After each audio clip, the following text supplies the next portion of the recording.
اعوذ باللہ من الشیطان الرجیم بسم اللہ الرحمن الرحیم۔ صحیح مسلم حدیث نمبر 5551۔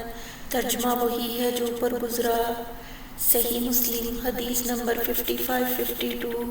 جابر رضی اللہ عنہ سے روایت ہے، رسول اللہ صلی اللہ علیہ وسلم کے سامنے سے ایک گدھا گزرا جس کے منہ پر داغ دیا گیا تھا۔ آپ صلی اللہ علیہ وسلم نے فرمایا، لعنت کرے اللہ اس پر جس نے اس کو داغا۔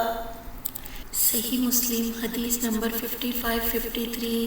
ابن عباس رضی اللہ عنہ سے روایت ہے، رسول اللہ صلی اللہ علیہ وسلم نے ایک گدھا دیکھا جس کے منہ پر داغ تھا۔ آپ صلی اللہ علیہ وسلم نے اس کو برا کہا اور فرمایا، اللہ کی قسم میں تو داغ نہیں دیتا مگر اس جگہ جو منہ سے بہت دور ہے، اور حکم کیا اپنے گدھے کو داغ دینے کا، تو داغ دیا گیا پٹھوں پر، اور سب سے پہلے آپ صلی اللہ علیہ وسلم ہی نے پٹھوں پر داغ دیا۔ صحیح مسلم حدیث نمبر 5554۔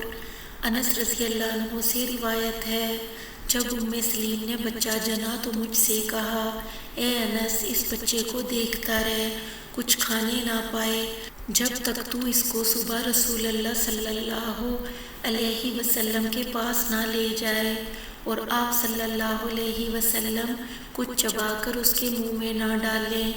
انس رضی اللہ عنہ نے کہا، پھر میں صبح کو آپ صلی اللہ علیہ وسلم کے پاس گیا۔ آپ صلی اللہ علیہ وسلم باغ میں تھے اور کملی حوید کی جو ایک قبیلہ ہے یا موزہ ہے اوڑی تھی، داغ دے رہے تھے ان اونٹوں پر جو فتح میں آپ صلی اللہ علیہ وسلم کے پاس آئے تھے۔ صحیح مسلم حدیث نمبر 5555۔ انس بن مالک رضی اللہ عنہ سے روایت ہے، ان کی ماں نے جب بچے کو جنم دیا تو انہوں نے کہا، اس بچے کو رسول اللہ صلی اللہ علیہ وسلم کے پاس لے جاؤ۔ آپ صلی اللہ علیہ وسلم چبا کر اس کے منہ میں کچھ ڈالیں گے۔ میں نے دیکھا رسول اللہ صلی اللہ علیہ وسلم بکروں کے تھان میں تھے، داغ دے رہے تھے ان کے کانوں میں۔ صحیح مسلم حدیث نمبر 5556۔ انس رضی اللہ عنہ سے روایت ہے، ہم رسول اللہ صلی اللہ علیہ وسلم کے پاس گئے تھان میں، آپ صلی اللہ علیہ وسلم داغ دے رہے تھے بکریوں کے کانوں پر۔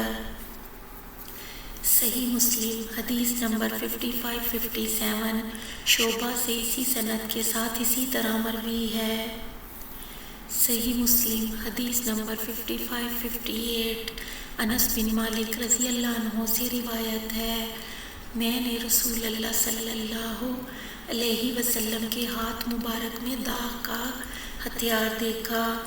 آپ صلی اللہ علیہ وسلم صدقے کے اونٹوں پر داغ دے رہے تھے۔ صحیح مسلم حدیث نمبر 5559۔ عبداللہ بن عمر رضی اللہ عنہ سے روایت ہے، رسول اللہ صلی اللہ علیہ وسلم نے منع کیا قضا سے۔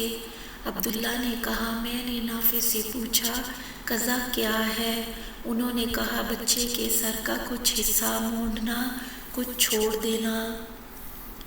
صحیح مسلم حدیث نمبر 5560۔ ترجمہ وہی ہے جو اوپر گزرا۔